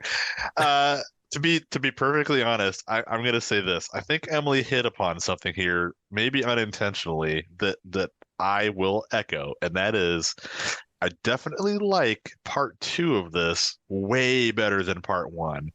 And there were a bunch of things in part 1 that, in the grand scheme of things, are not that important, but they kind of set a weird tone that soured me on it when I watched it, because I watched part 1 one night and part 2 the next night. One of which is the one you mentioned, the terrible special effects of Sinclair talking to the envoy, the Western Union dude, did not look great. The first time you see the Zathrai on the bridge looking structure in the Great Machine, the Great Machine doesn't look that impressive. And I swear to God, Zathras doesn't have all of his face makeup on. The third scene that bothered me to no end is the video recording of Ivanova from the future that doesn't happen. That was not good acting. I'm sorry. Really? Not good acting, not like good writing. Porn. It looked real bad. Well, I'm sorry. You can send your hate mail to Mike at Gray 17 on that one. It was bad. And I felt like those things kind of stacked on top of one another and like gave me a bad vibe for the rest of this episode. You didn't like the scene on CNC where she's going to fucking die? No, because she's like kind of gripping a railing with one hand and just looking at nothing and going, oh my God, they're coming from everywhere. I don't know what's going to happen. I could act that scene better. Oh, we're going to get Claudia back, I'm and I want sorry. to play this for her. Yeah. I mean, come on, she knows she's going to die. It was not. She even says, here it comes. It didn't feel like it. It looked like she was reading from a script. Nicole, what do you got? I was just going to point out, like, we were talking about Zathras earlier. I kind of feel like he's an idiot savant. Like, he's the key to everything. He's, like, maybe even more important than Valen. Like, Zathras is kind of the guy, you know? But he's kind of got that, like, idiot savant vibe. So, I don't know. Maybe there's more to Zathras than we think. He's Space Jesus, by the way. I've already fucking called it. You also said that Zathras was Lita's and Kosh's love child. I stand by that. Poor, got all of Kosh's looks on that one. Justin. I mean, really, it's nothing really different than what you see in a lot of series or episodes where a character disappears in the first act just to come back in the third act and save the day. Huzzah. That's what Zathras did for us. And yeah, honestly, like he's the one grunt, he's the one guy that kept the whole thing moving, because if it wasn't for Zathras, none of this would have succeeded. You're right. Zathras is Space Forrest Gump. He's not an idiot savant. He's just the best at following directions. It's funny because it's true. Gump, why did you put that rifle together so fast? Because you told me to, Sergeant. Gump, you were a goddamn genius. I just watched that yesterday. Oh my God. Gonna be a general one day. That is Zathras. Scott, we may have lost control of the show. We did that about 20 episodes. Ever had control? Yeah. Right. Actually, about 40 episodes ago, we lost control of the show. Okay. Also, I'm going to point this out too. If Sinclair goes back in time and becomes Bone Daddy for the Minbari, and he shares his knowledge of the future with the Warlons, he didn't skew things at all to his personal taste. Like, he didn't teach them, I mean, everything came from one man's perspective. And so they laid out like 1,000 years of plotting and planning based on just what Sinclair could remember. We would be totally screwed if any of us went back. Okay, so now I want some additional fanfic where, like, poor Zathras goes back and he's like, I'm gonna meld the human species, and he goes back in like this island and works diligently for years, and it turns out to be like this like island tribe that gets wiped out 800 years ago. I'm just imagining what it would be like if Garibaldi was chosen to go back in time, and Garibaldi with a bonehead and his second favorite thing in the universe. At least he wouldn't have to shave his head. There'd be a lot more Minbari. What if he grew hair? Oh my God. Oh boy. Emily, save us. I'm not going to. I'm sorry. God damn it. Realist fucker. Do we know, is Zathras his name or his species? Because You ready for this? Yes. I was about to say, I swear on all that is holy, if you tell me it's both, I'm gonna walk out of this damn room. It's kind of like Kosh when Sinclair asks which species, the Narn or the Centauri. Yes. All right, so this is where I have a mental breakdown. Thank you. And we actually did see two Zathrai at the same time. We did. I know, and it was Zathrai. very disturbing. Oh, you just wait. Justin. God, there's gonna be a Zathras. To further derail this bullshit, is Zathras the genetic founder of the Sasquatch? Oh, God's sakes. Oh, Lord. Jesus Christ. You just got Zathrai walking around in northern Canada. No one listened to Zathras. No, exactly. That's what I'm saying. Like, that's what happens to Zathras. Blake just opened up a bottle of whiskey and just started going. Before we used to say we Can got you send it this way, Blake, please? Yeah, we just got Zathras is what we did. Yeah. And what did the Zathrai see when a Vorlon pop out of their suit in front of them? Is it just him? it's just a mirror image of Zathras. He's like, oh, a friend. Okay, my meme friends, because you know who you are. I want a meme of Kosh opening up, and it's just Zathras. Go. We expect high quality memes of this fuckery, okay? And you guys deliver, and it's great. We need more. Burn it to the ground, motherfucker. So since we're talking about Emily's head exploding in Zathras, I do want to get into a little bit of the consistencies between Babylon Squared and War Without End. Now, I don't think... Did any of the newbies watch Babylon Squared again after you watched War Without End? No. Okay, so you may not catch any of these, but a couple inconsistencies. One, in Babylon Squared, Zathras is said to have magically appeared in a conference room while the Babylon 4 team was talking. And of course, in War Without End, he's trying to find the right tool and gets arrested. So that's one. Another one is, and this is a big one, you guys all talked about it in Babylon Squared. Remember, we saw the hand touch Sinclair, and you all said that it was Delenn based on the voice, and it was. I thought it was Sinclair touching himself.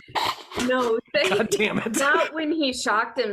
It was no, not when he shocked himself. I'm talking at the end of the episode where Sinclair takes off his helmet and he says, I tried to, and everything happened the way it happened before. Yeah. And you see Delenn's hand touch him and says, we have to go, and so forth and so on.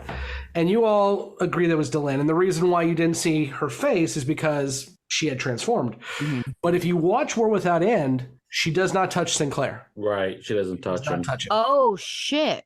Yeah, she does not. The other one, which isn't an inconsistency, but to Nicole's point, you all thought that the one in the spacesuit was Sinclair. Not once in Babylon Squared is the people you see in the spacesuit Sinclair. Not once. It is Sheridan, and then it is Delenn. Damn. You all were wrong on that one. Yep. I will say on the inconsistencies, just to defend JMS a little bit, he actually did point out I had a whole scene where Zathras was going to pop up in a conference room, but it would require about 3 more minutes of scenes because Zathras doesn't time jump in War Without End. So you would have to explain why Zathras is just appearing somewhere, which wasn't a part of the storyline. So he cut that out. And the reason why Delenn doesn't touch Sinclair in War Without End is because they could not match the costume. They tried to match the colors of the costume Delenn was wearing, Mira Furlong, and they could not match the colors, so JMS said, fuck it. Wow. Okay. Like, no one's going to watch this again on, media. It's only on TV. Those nerds aren't going to go back and watch that shit. Well, and JMS talks about that. It's crazy, the 90s. None of the channels were going to replay Babylon Squared before they played World Without End. So that's why they spent so much time in World Without End replaying and retelling the story, which Mira Furlan talked about a lot because she's like, that dialogue's tough. I've got to explain basically the entire plot of Babylon Squared for the audience because a lot of people started watching it in season 2. And so she's got to do a heavy dialogue of just explaining plot pieces and, to a certain extent, time travel, which, some of us don't love. So I will say not her favorite part. The one nitpick I will give to this episode is one of my favorite two-parters of the show. I mean, it's only one of two-parters, but it's one of my favorite episodes of the show. My one nitpick is literally 2 minutes before this happens, Delenn shows a video of the White Star appearing out of nowhere and blowing up a bomb. And everyone's shocked that it's the White Star. And then 2 minutes later, the White Star is driving towards Babylon 4, and everyone's like, what's that? That's the fucking bomb that you were just shown on the video 5 seconds ago. I noticed that too. I was like, they just fucking saw that 5 minutes before. That's my one dealing with us. God damn it. This is why we can't have nice things. Delenn just told you what it was. Blow the fucker up. Okay. Anything else you all want to mention about War Without End before we get into questions and predictions? The snow globe. The snow globe. Oh, yeah, we didn't even talk about that scene. The other, and the Delenn's flash forward when the door opens. Yeah, who was that? David. Good question. No, it was a girl. Familiar. It was a girl. It was a woman. It wasn't a boy. Yeah, Emily, you said it sounds familiar? It sounds really familiar, and my brain is like, I know who it is, but I'm not going to fucking tell you. So it's playing that nice little cat and mouse game of, I know it, but it's I will say, because somebody asked JMS back in the 90s, are these scenes in the past, in the future? They're all flash forward scenes. Every single one of the scenes you see are flash forwards. Because I think we've seen the snow globe before, haven't we? I thought we saw that it was a gift from someone, but I couldn't remember if it was his wife or his sister. But the voice didn't sound like his sister, at least not to me. I was wondering if it's actually his wife somehow. I don't know how that'd work, but weird shit happens apparently. Dun, dun, dun. Is it Zathras? He came to fluff the pillow? Zathras and drag. Housekeeping. Zathras fluff pillow? You want Zathras to jerk you off? What kind of hotel is this? No one ever touched Zathras. Zathras never get reached around. Zathras always have to touch. No one ever touched Zathras. I'm sorry. I'm sorry. I'm just. No, you're not. No, you're not. Okay, on that note, let's go ahead and ask our newbies. And if you're brand new to us and you're still with us, congratulations. There is no pot of gold at the end of this fucking rainbow, but congratulations. So we ask our newbies before we get rid of them if they have any lingering questions or if they have predictions about what will happen next. And again, our guys have not watched past War Without End Part 2. So next week, and yes, I do know that there is some timey-wimey chronological stuff. We're using this viewing order, so just deal with it. The next episode they will watch next week is Walkabout. So let's go ahead and ask our newbies if they have any lingering questions and predictions. Let's go to Justin first. Questions and predictions. Yeah, I got a whole lot of questions here. What is the next great story? We heard Sinclair's the beginning, Delen's the middle, Sheridan's the end, and that creates the next great story. What is that? Still got 2 years of this story, man. Chill the fuck out. You know what? I'm a man who likes to look ahead. Do Sheridan and Delen actually make a David? Does that actually come to pass? Is the only way to prevent the Centauri Biff timeline is to surrender to the shadows? And is it truly unavoidable? Why does Delen tell Sheridan not to go to Zahadum? I like how you look at him, like after you ask him. I have to look because I have to read what I have down here on my sheet, man. I like it. And my only prediction is Sheridan goes to Zahadum. And see, yeah, because everybody's telling him not to go. Kosh told him he won't be there. I think he's going to end up going anyway. And it's going to have tragic consequences. Jessi, questions, predictions. Okay, my one and only question is, what the fuck? My prediction is this will be one episode that I offered absolutely zero quality discussion in any way, shape, or form. So if you're new to this podcast, welcome to my life. I don't have shit. I guess that I could just led with that. I don't have the brain capacity today to have shit. We'll have fun with that one later. Don't worry. Emily, questions, predictions. No predictions. I've given up those. Just yeah. It's not even Lent yet. I was going to say, it's not even Lent. No giving shit up on this. I don't do Lent. Doesn't matter. First question: why is Sinclair's writing in a horror film font? Like, any explanation for that? Yeah, she's got a point. It was a little concerning. I'm like, that looks like serial killer writing, but we're gonna go with it apparently. I'm just glad it wasn't me having to go back as Valen because no one would read what the fuck I wrote because it'd be like. Have we talked about the actual lifespan of a Vorlon? Is it like a couple thousand years? I'm assuming it's over 900 because it looked like the one that was with Sinclair's friend was the same one when he showed up as Valen. We have been told that the Vorlons live exceptionally long lives. Yeah, I didn't know if we had a time frame for exceptionally long. So okay. And then really it's just, where the hell did that snow globe come from? Because I can't remember. And who was that voice? Which hopefully I'll recall sometime in the next week. I'm going to spoil something for you right now. The snow globe is named Rosebud. And it's a sled. Spoilers. At least Justin is well read or well watched. Oh, I know the reference. And I by the way, sit in the fire. Just because I haven't pissed anyone off that's a film buff for a while, that movie sucks. It was terrible. It was what movie? Terrible. Toss it in the fire. Citizen Kane. Citizen Kane. It's fucking I've never terrible. seen it. Never seen it. Yeah, it's the best movie of all time. No, it's not a great movie. It's the most unwatchable film of all time. There's actually a HBO movie with Liev Schreiber that is about making of Citizen Kane, that's a better movie. That's better. than Yeah. Citizen Kane. And I still wouldn't watch it because it's about Citizen Kane. Okay, Nicole, Actually, it's pretty entertaining. it's a good movie. Okay. Yeah. And it's got Liev Schreiber, whatever his name is. Sabretooth. Nicole, questions, predictions. I also wondered if that Vorlon we saw at the beginning with Sinclair's friend saying that he was going back to the beginning was the same Vorlon that was with him when he became Valen. What the fuck happened in that 17 years that took away Sheridan's innocence? I want to know. When are we going to get to see David? When did they make David? And when do they officially become an item? And can Nicole watch them make David? Well, no, but I mean, she wouldn't say no if it was an episode. I mean, yeah, but I'm just very curious on when that whole thing kicks off and if we'll actually ever get to see him or if it's just a mythical creature that's out there that we know exists that we don't see. Like a chupacabra. Yeah. And David then, actually has horns and some teeth. But I just think it's funny, like we're talking about making a David like he's a pan of lasagna.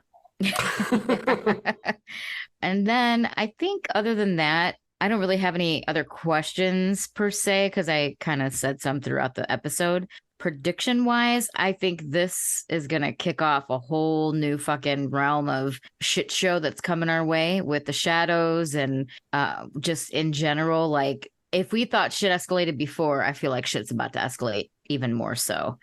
So I'm curious to see where it's going to go now that this huge thing has happened and all these revelations were made. What's next? That's what I'm kind of curious about, is like to see where it goes. And I think it's just going to only go up from here. So the name of season 3, because Babylon 5 names all their seasons, the name of season 3 is Point of No Return. Yeah. You can also call it Shit Escalates. I think it'd be fun. Yeah. That all of it, Nicole? Yeah, I think so. Okay. Well, that will end it for our time with the newbies. We'll go ahead and eject them out the airlock. And then when we come back after the credits, Blake, Mike, Kevin, and myself will answer these questions and predictions and probably talk a little bit more about the spoilery realm of War Without End. Until next week, when we talk about Walkabout, I've been Scott, and with me has been Blake, Justin, Jessi, Kevin, Mike, Emily, and Nicole. Let's jump on in. That was fucking. It's fine. I just remembered that I was last, so I was like, when everyone else goes, I just know I was after Mike. I knew I was after Blake, so I was good. Yeah, I was power scrolling.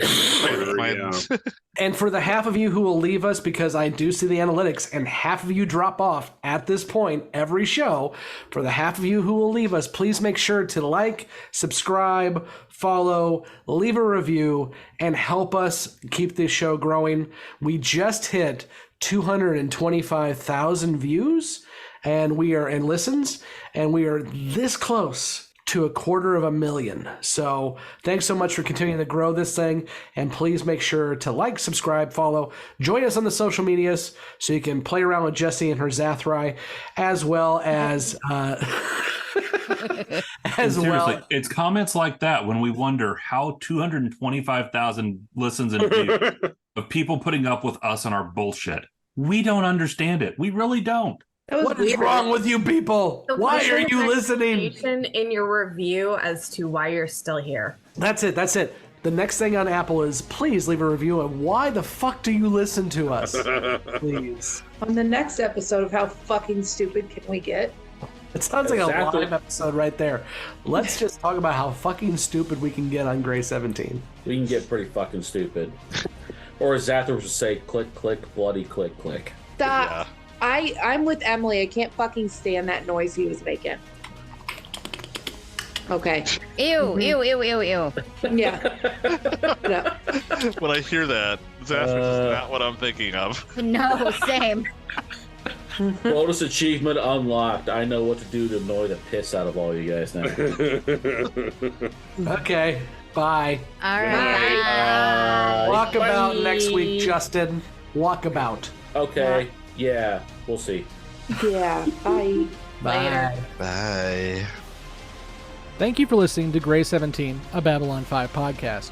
You can find all the places to listen to and watch this podcast at anchor.fm/Grey17podcast or youtube.com @Grey17podcast. We want to hear from you, so join the conversation at Facebook, Twitter, Instagram, YouTube, or Patreon. Be sure to subscribe and leave a review where you are listening to or watching this podcast. Gray 17 is not affiliated with, and the podcast has not been prepared, approved, or licensed by Warner Brothers or any other owners of the Babylon 5 copyright. All clips included in this podcast are the intellectual property of the respective copyright holders. They are included here for purpose of review, and no infringement is intended. The opening and closing themes are available from Falling Matter on YouTube. And what's out there? The rim,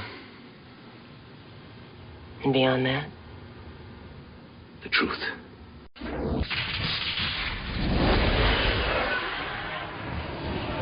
I'm in a foul mood. I had a terrible day, so let's move this along. Well, go fuck yourself, too. It's only the great episodes where I pull out a bottle of whiskey and start chugging it.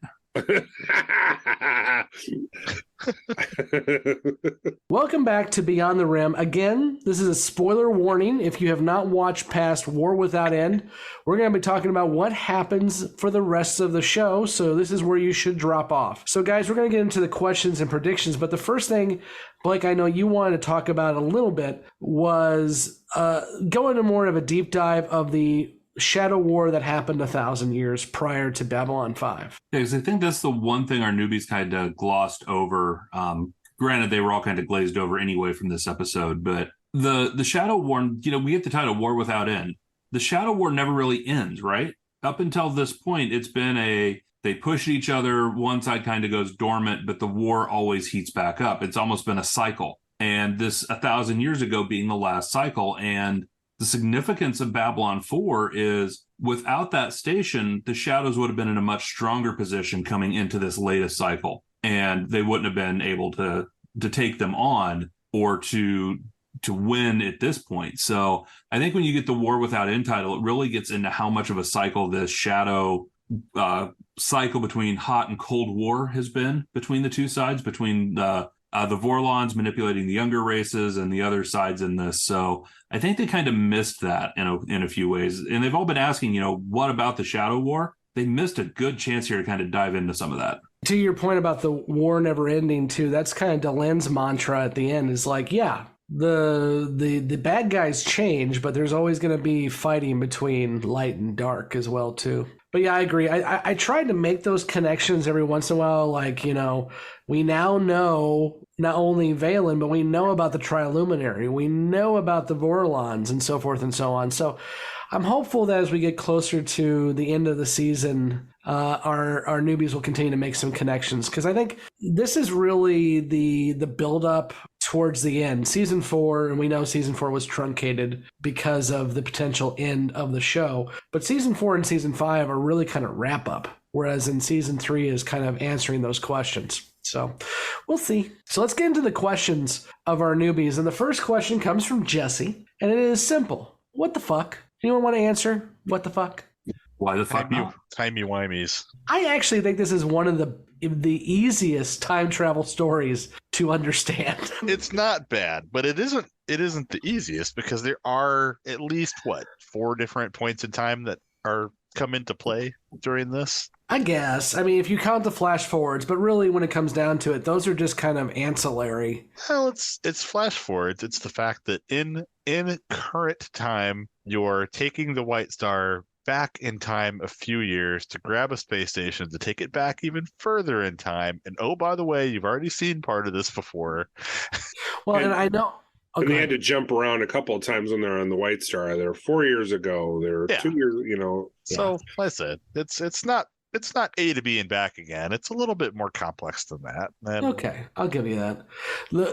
I mentioned this a lot more in our Beyond the Rim for Babylon Squared, and I'll be releasing our Babylon Prime episode hopefully next week. But I find it really fun to watch this, knowing that at least partially when JMS was writing Babylon Squared and planning for the flip side of War Without End, his intention and I don't know if it was at the time he was writing Babylon Square, but at least his intention for most of season 1 was B4 was going to go into the future and replace a Babylon 5 that was destroyed. So not only did he have to tie all these loose ends together with time travel and the timey-wimey, but he changed his story between Babylon Squared and War Without End and was still able to stick the landing. I think that's impressive. So let's do one of those flash forwards. And the first one that the newbies hit on a lot was the Centauri Prime 2277-ish with Sheridan and Londo. And the first question is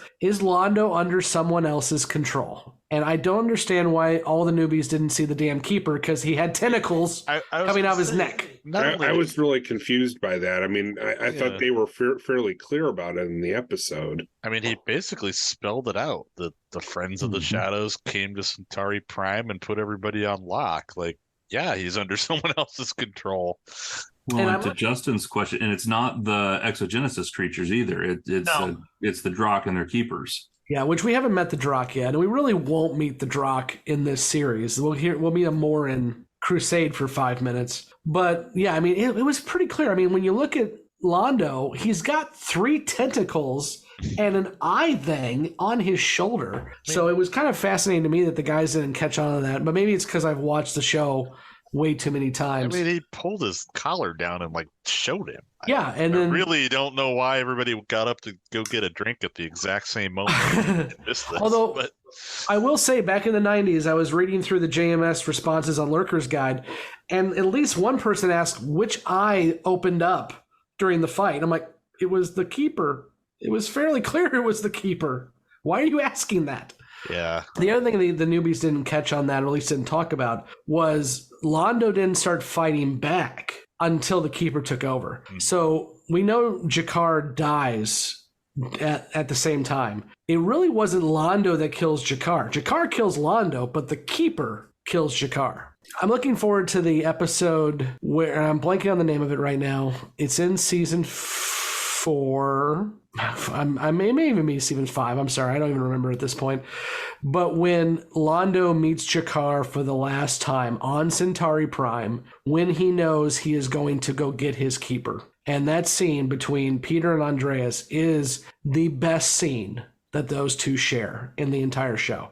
So I'm looking forward to that scene of the newbies making that connection when we get to that point. So the next question is, was this one of the prophesized chances for Londo to have redemption? And guys, we've had this debate. Some of us think it is, and some of us don't think it is. So where are we at? It depends on if we're listening to JMS on any given day. He's given both responses. Yes. I still absolutely believe that killing the man who is already dead is Sheridan.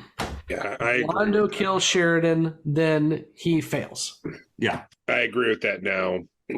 But I think I had originally said at some point that I thought maybe, or at least I threw out there that it could have been Morden, but and you're not alone, Kevin. A lot of people on the internet to this day, it's still a debate, say that Morden is the one. When he cuts Morden's head off, that is a failed redemption. But yeah, no, because that would, I don't know. The only thing against that is it would preclude the need for 2 redemptions in order to have it be successful. But clearly, I don't know. I think clearly Sheridan is not to kill the one that's already dead. And it's pretty clear that Londo is successful because he tells Jakar, to kill me. And that's his greatest fear. So that all makes sense to me.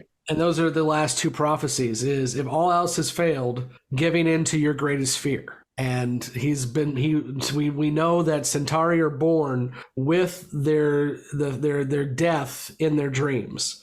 So his entire life, he has seen Jakar kill him, and he gives in to his greatest fear and lets Jakar kill him. So stupid question. Do we know in the flash forward, we know Delenn is in a prison cell. Do we know that Sheridan in her timeline is dead? No, he's not. This is 17 years in the future. So Sheridan and Delenn are in a prison cell, and we will see that in the beginning as well too. We'll also see that in an episode of B5 as well too. So Sheridan leapt into the body. Quantum leap thing. So in what way would he be killing the man who's already dead? In what way He is dies Sheridan at already? Zahadum. He's already dead because he died at Zahadum. Which goes into another question. I'll cut it out now. Why does Delenn tell Sheridan not to go to Zahadum? Because he dies. And that means when he comes back, because Lorien brings him back, he's given a 20-year battery life. And at this point, when Delenn is seeing him, he's 17 years in. So if he doesn't die right there on Centauri Prime, he only has 3 years of life left. And that's part of what she's talking about with the terrible, terrible price. Yes. Is the terrible personal price that they're both paying by having their time shortened dramatically. We know that Minbari are longer lived than humans, but what is he, 40, at most 45? And by the 2260s and 70s, humans are going to live easily, probably 100 years. Yeah, Franklin drops, I can't remember the actual number, but Franklin says in season 1 that with good health, a human can live 130, 140 years. Right. So they're cutting off a ton of his time by him going to Zahadum, but of course he feels compelled to do so. Well, hell, we see in Deconstruction of Falling Stars that Delenn is around 100 years later without Sheridan. So she's going to spend a lot of her life without her soulmate, and she knows it. Yeah. Which is the other thing, too. The other question was, what happened in 17 years that took away Sheridan's innocence? Again, it was the Shadow War and the fact that he had to sacrifice himself to end it. Let's see what's next. Okay, I did like how Justin referred to this. Is it the only way to end the Centauri / Biff timeline is to surrender to the shadows? Yes. I'm not sure why you would think that would end it. Or well, make Delenn it says better. it. Delenn says it though. She's the reason why they got to this timeline is Centauri Prime got targeted by the Drakh because they took out the shadows, or the Alliance took out the shadows. And so Delenn says, the only way to stop this part from happening is we have to give in to the shadows. Yeah, which they obviously could not. No. I guess what I was getting at is, why would anybody think that would make the future any better? Well, it wouldn't. I think that was Delenn's point. Yeah. Is that it wouldn't have been worth doing. I mean, if they were willing to, and I'm not trying to put one over the other because it's terrible, but, if they were willing to sacrifice the Narn, to save the rest of the galaxy, you got to be willing to sacrifice the Centauri too. That's a really good point, Kevin. And that's why actually I love the conflict in Delenn. She knows for this war with the shadows to end, Sheridan has to go to Zahadum because he nukes the most of their forces, which allows them a fighting chance. But she also, as his wife, doesn't want him to do it. So the conflict there is great. Moving on to Delenn's flash forward. Who opens Sheridan's door while Delenn is creepily watching Sheridan sleep? Oh, don't you want to know, newbies? I did like that Emily, I recognize the voice, and I was about ready to say, and I stopped myself. Did you ever watch Little House on the Prairie? Well, she's the wife of two men at this time because she's married to Sheridan, but she's also married to Boxleitner. Yep, we recast Sheridan's wife, and no one's going to notice because no one remembers that one scene in that one episode. You say that, but I'm going to hold you to the... Who Wants to Bet? Emily doesn't sit there and go, that's not the same one. Yeah, it's not the same. Where did she go? You're right. Well, we're going to find out soon enough because that happens very soon. Emily was very set on she's seen the snow globe before. I can't remember, guys. Did we ever see the snow globe before? I don't think so. Not that I remember. I was trying to go back and think, but I couldn't. And I actually Googled it. I was like, it's Babylon 5 snow globe. And the only thing I could find was Delenn drops it. And by the way, she drops it two different ways, depending on the scene you're watching. But that's about it. It wasn't part of something that the sister gave to I don't remember her giving him gifts. No, I don't either. I'm looking that episode up real quick just to see. I do remember the newbies did not like that episode at all, and they really hated Sheridan's sister. I don't think it shows up till then drops the thing. Right. Yeah, she just picks up a bobble. Okay, moving on. So last one on the flash forwards, and I probably should have asked this earlier, is the Londo timeline still the timeline? So like I said, we do know that the Ivanova timeline does disappear, but Justin wants to know if this is still the timeline. Yeah, that's the real timeline. that really happens. It's terrible, especially for Jakar, who is certainly one of the heroes of the series with the amount of sacrifice he goes through. But that Veer becomes emperor, and I'm going to guess that things probably get a little better for them and for the Centauri after that. Well, I think we see that too. In Sleeping in Light, which happens about 3 years after this, Veer seems to have his shit together. For the first time ever for a Centauri emperor, my guess is. Yeah, for at least a while, yeah. The other thing with that too is JMS brought this up when he was asked this question in the 90s, and that is, why did you tell us the ending of the story? And he said, well, now you get to find out how we get to that ending. So, and then Justin brought it up too. He's like, how does he get taken over by whatever he got taken over by? We still have a lot of story. Just knowing the ending doesn't change that. I mean, shit. Mission Impossible 3 starts with the end of the movie. I mean, it's a trope that's been done in writing a lot. Strange New Worlds is doing it right now. Yeah, that's very true. And I actually like that dynamic. Yeah.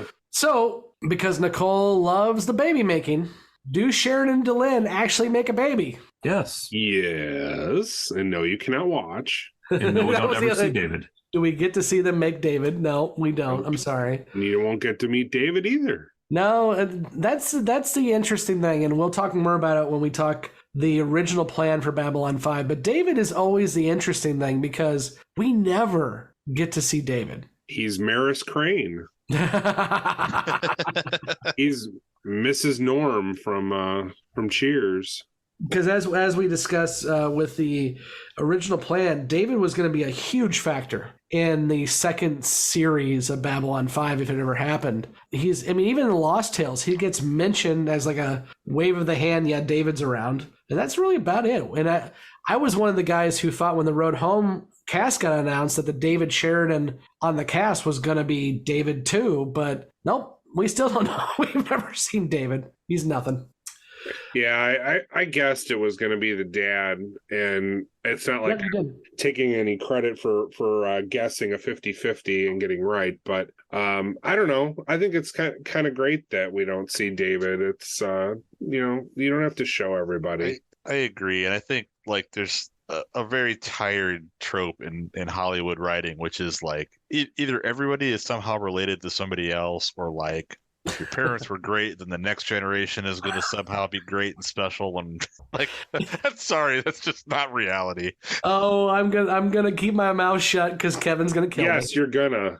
Moving on. I know. Okay, moving on.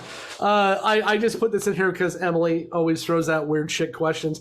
Why is Sinclair's writing in horror films font? That was a very valid question. You see, Sinclair went to Jesuit schools. That's true.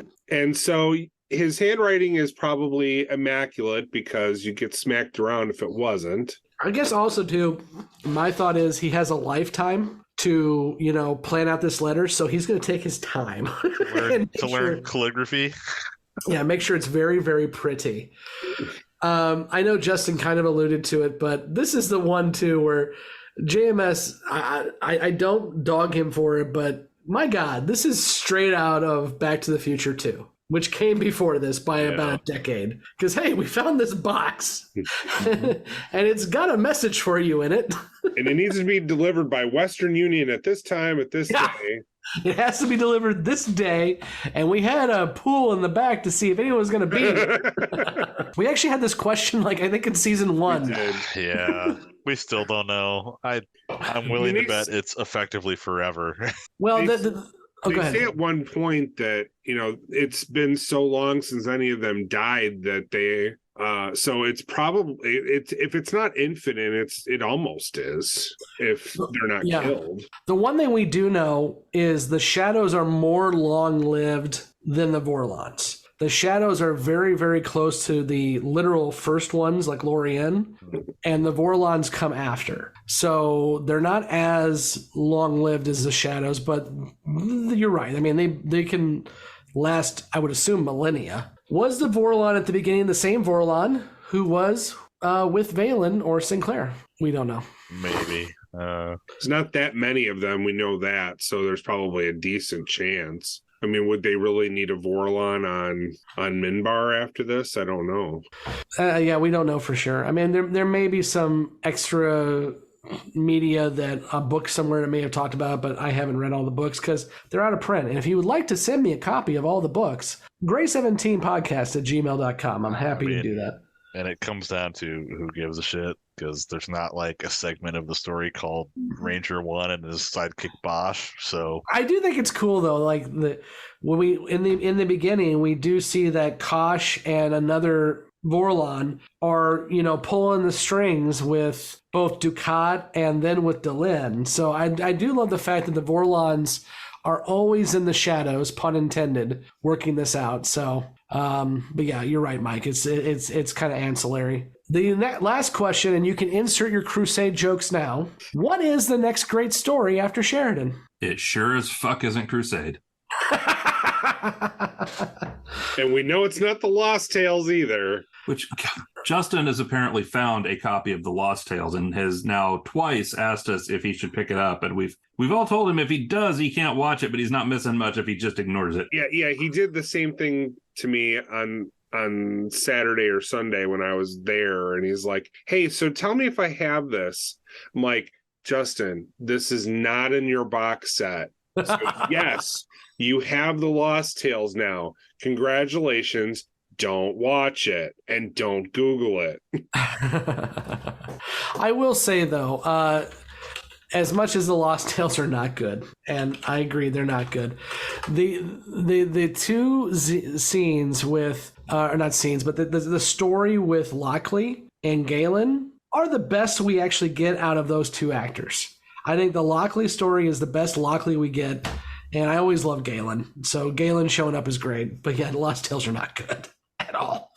And we're still debating, not much of a debate, but we're debating if we're going to even review those suckers on this podcast. We'll see. Tell us what you think. Should we make the newbies suffer through the Lost Tales? Let us know. Okay, let's move into... I'm going to put a shadow of myself up in front of a movie theater and crack jokes. Not that I'm very funny, but I'll find a way to be. So you want to MST3K this? Yes. Yeah. I happen to know a producer of MST3K, so we could ask him if we should do that or not. Okay. Mike? Yes, we should. Mike is a producer of MST3K. I guess I technically am. I'm not lying, right? I'd have to go back and check my paperwork. Okay. All I know is I threw a lot of money at them, so yes, I might be a producer. Yeah, I'm pretty sure you're in the credits. Okay, so let's move into predictions. And there wasn't many predictions, which I'm surprised by, but Sheridan will go to Zaha Doom, and it will have tragic consequences. Yeah. I mean, okay. You might have nailed that, Justin, but not the first time. It absolutely is tragic. That's true. But it's also what has to happen. Sheridan going to Zaha Doom ends the war. I mean, it's going to take a little bit into season 4 to get it ended. The next prediction, and again, I throw this in here just because, Jessi needs to be picked on every now and then. Jessi will continue to add nothing to the conversation. I disagree with Jessi. I think she adds a lot to the conversation, but she disagrees. She's just a little off her game in this one. That's all. I think the I think the time travel threw her for a loop. That's true. Very punny. Kevin brings the dad jokes. And finally, prediction from Nicole: shit will escalate. Duh. I made it though. 90s parlance.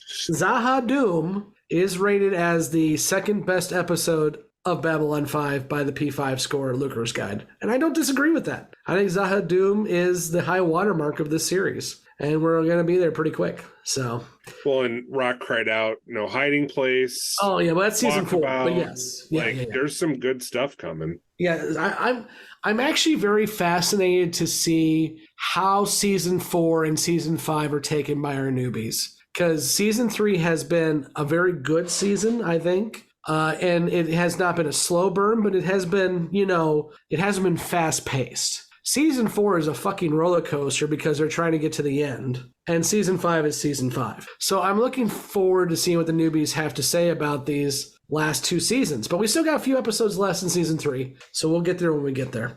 But yes, shit will escalate, Nicole. Do you guys have anything else you want to talk about or bitch about before we end this episode? Just curious to see what they think next week with Walkabout. Since all of them thought like freaking Biggs was done with the series. Yeah, they all think Biggs is gone. Yeah, so it'll be interesting to see where they go with that episode and what their thoughts on it are. Well, we'll go on a walkabout with Dr. Franklin here next week. Until then, I have been Scott, and with me has been Blake, Mike, and Kevin. And go ahead and please make sure you like, subscribe, follow, leave us a review. We really do appreciate all of you coming along on this journey. I just had a few people on Twitter, actually like 3 or 4 people in the past week, message me saying they've just found us and they are starting to rewatch because of us. So people are still finding us, and we really do appreciate that. And we hope that you continue on this journey with us. We still got a long way to go until we get to the end. We're looking at October of 2024, and we'll be there. So thanks for joining us, and we'll talk next week about the good Dr. Franklin. Bye. No one ever listens to Zathras. Quite mad, they say. It is good that Zathras does not mind. He's even grown to like it. Oh, yes.